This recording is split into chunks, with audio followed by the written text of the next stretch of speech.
that.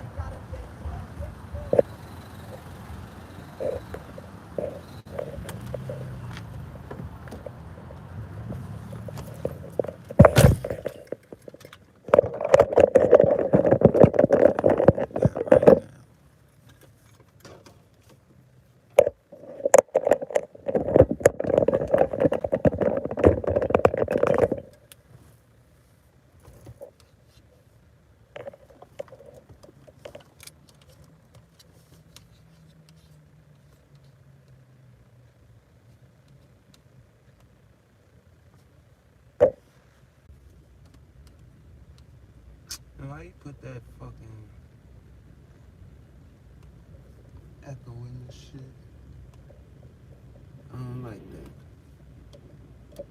I don't like that.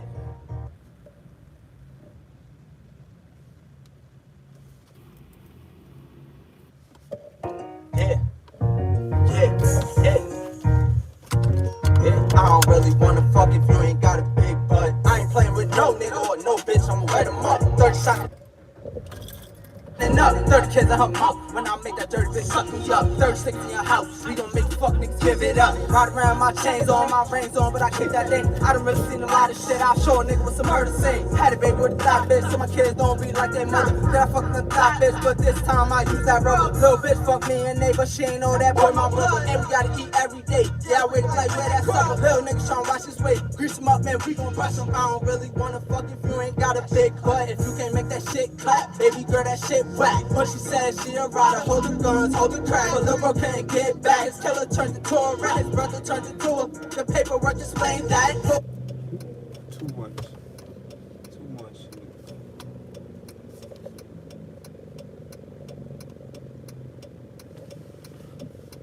Too much heat.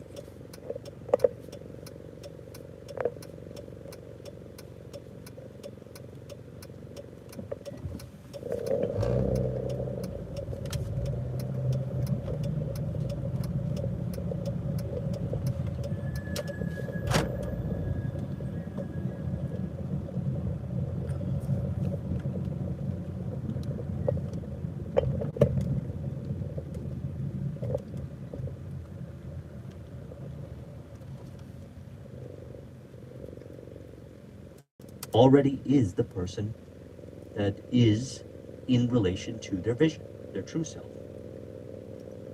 And what I find is that the conversation molds into a person feeling that firm conviction, that firm affirmation, where it comes from. And whenever you use a computer, people would say, oh, you're just playing around on the computer. And they would not even see this potentiality that I once saw at the time. Because when I was playing around, so to speak, with the technology, in a quarter mile, see the infinite applications and potentialities of a computer and how it can make people's lives easier. And I continued to stay down that pathway intuitively. And then eventually, computers started to become something that was available in every house, and many of us have many computers in a house. And not just a computer, as in a laptop or a personal computer, but cell phones or any other devices that have the same kind of technology, which a lot of times smaller, are way more powerful than the technology on the big personal computers that were available back in those days. Now, if I allowed the opinions of others to sway what I already knew was true, I would not have gone into corporate IT at an early age. Trying to get bent over the balcony.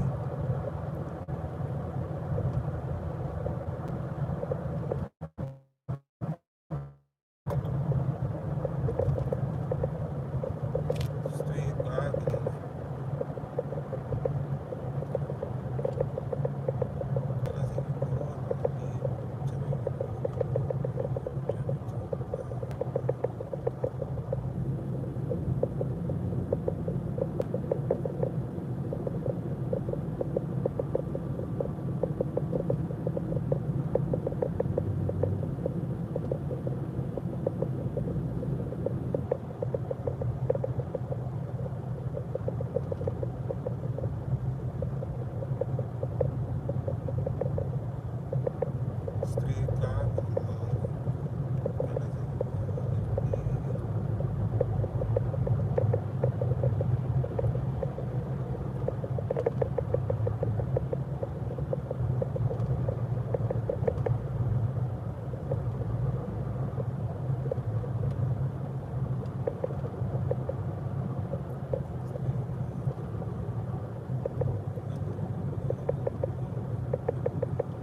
And then from there, I went into the world of consulting and all these things. And everything made sense by following and understanding the concepts that we're talking about right here, which is connecting to my imagination and selecting what I imagine is true and seeing it all the way till completion. And all of us have the opportunity to do this. When I look back at those stages of my life, it appears that I was surrounded by people that denied the assumption. And now, when I look at reality, it seems to be saturated everywhere I go. And I took this about many different things that I brought forth: the entrepreneurial success, relationship success, friendship success, life experiences, traveling around and doing business, including things like, including a time when I remember when I was in corporate, where I would suggest to people the idea of telecommuting or working remotely. And many people at that time would say, it's not possible because of this and because of that. Now, when we look around, we see many people are working remotely, working from remote destinations around the world, running their business, working for corporations, doing their job, and it's a normal occurrence. At one point, it was considered an impossibility, all because of staying true to the assumption that, as stated here, all things already exist, and thus creation is already finished. Now, this removes a lot of anxiety, because what is in imagination has the potentiality, should we choose to, exist in this outer world experience as reality and brought forth. Faith brings us into awareness of how it is so, and faith works with the unconscious, the subconscious mind, in ways that we do not consciously know how it's going to be brought forth. A lot of times it will be brought forth. All we got to do is maintain true to that assumption. So what we do in Neville's process is we select in our imagination that which we desire, assume it to be done, and then recognize that this outer world is rearranging to reflect that vision. And during that time, we can encounter what we would call limiting beliefs that we've learned through the accumulation of beliefs without questioning the beliefs, and disengage from the ones that are not in alignment, and engage in the ones that are in alignment to further facilitate faith. It is not required to uncover limiting beliefs and change beliefs around. It is actually just required to remain faithful to the assumption.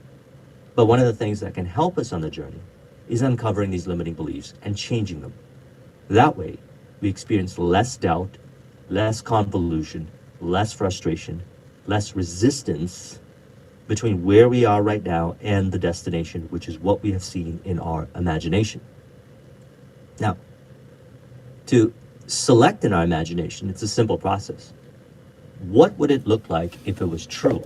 Can you imagine yourself already at the end result of fulfillment of what you imagine will happen after you've achieved that success?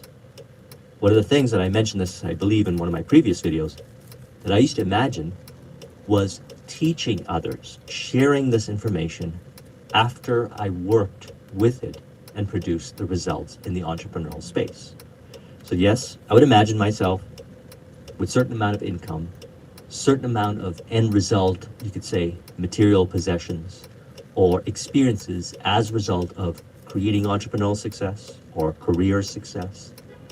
But I would also imagine every now and then, which was even more compelling to me, sharing this information with others. Now that really was me selecting that scene in the imagination because I felt so connected with that scene.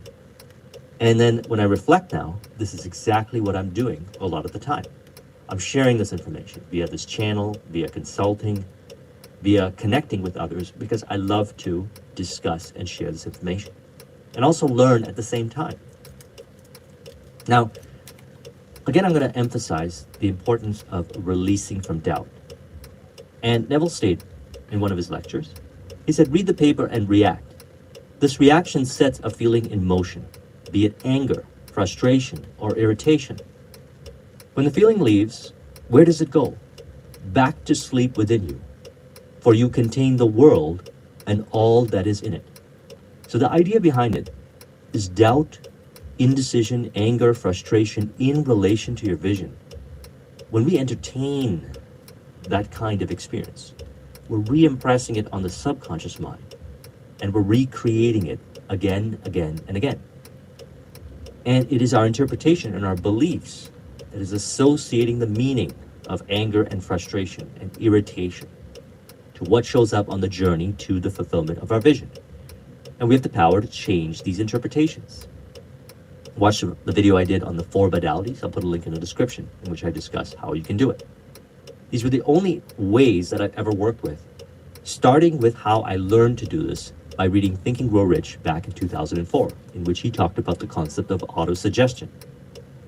And from there, I started to add my own ways, but it was really based on experience, building on the same foundation, which essentially goes back to the same 2 points that I mentioned earlier.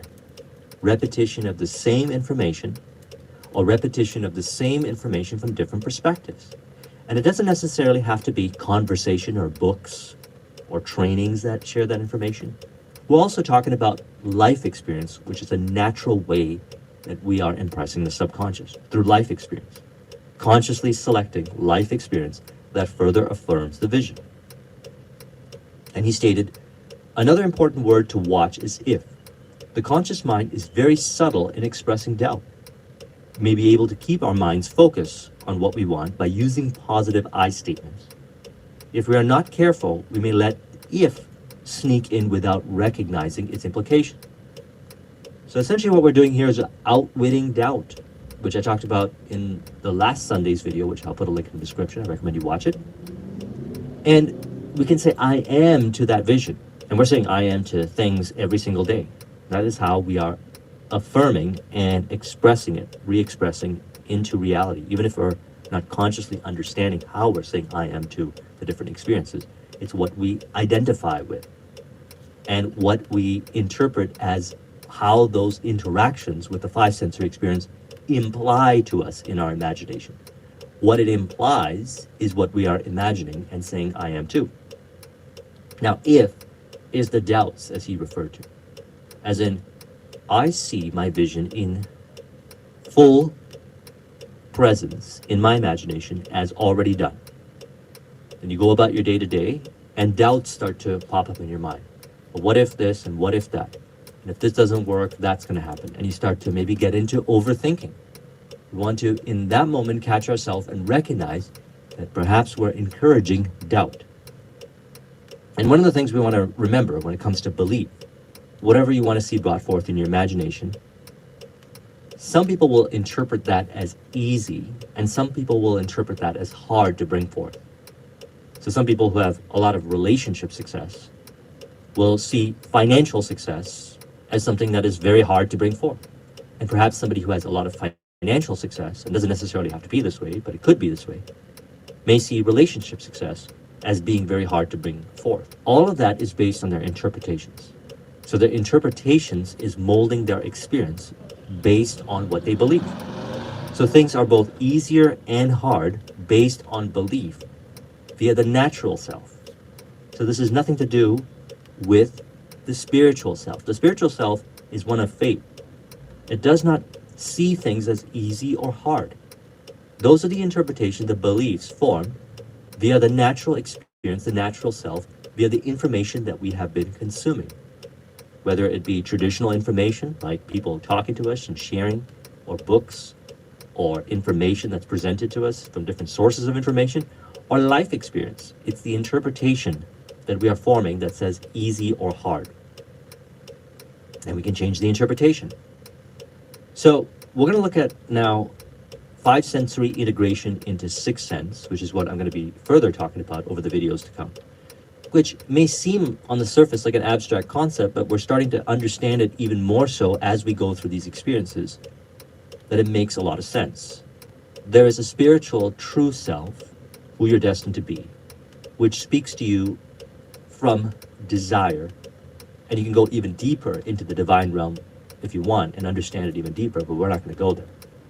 And then there's even the natural identity that is formed through life experience. We want to merge them and see them as one. And we call this 5 sensory to 6 sense integration. If you have a goal, and the way we do this is to work with faith and belief.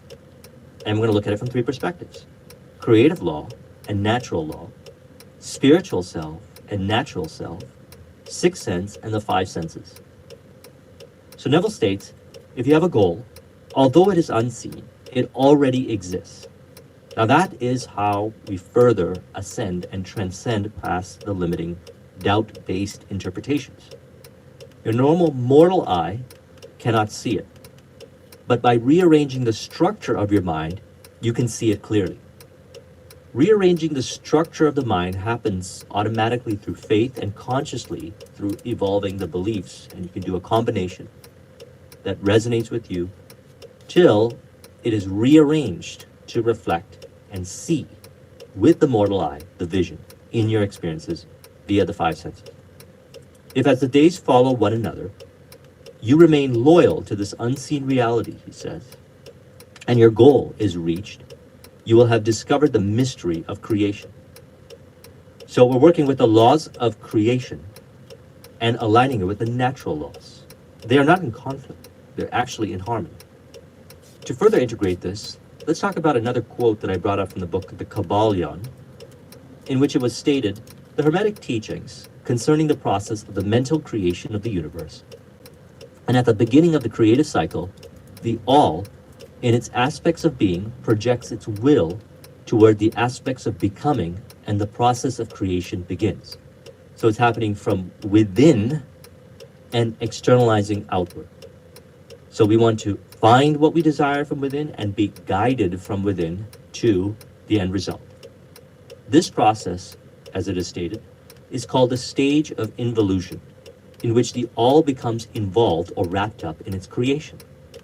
This process is believed by the Hermeticists to have a correspondence to the mental process of an artist, writer, or inventor, who becomes so wrapped up in his mental creation as to almost forget his own existence, and who for the time being almost lives in his creation. So we call this being in the zone, being in the now, being in flow, or being autotelic, or, as referred to here in the Kybalion, the stage of involution. One with 5 sensory experience and 6 sense, one with, and not seeing the experience as stressful and frustrating in relation to your vision. Now, this is based also on the principle of correspondence from the Kybalion. Let's talk about this, which is related to inner world interpretation, outer world expression. Inner world impression on the subconscious mind via imagination, and outer world externalization of that vision. So as stated, the principle embodies the truth that there is always a correspondence between the laws and phenomena of the various planes of being and life.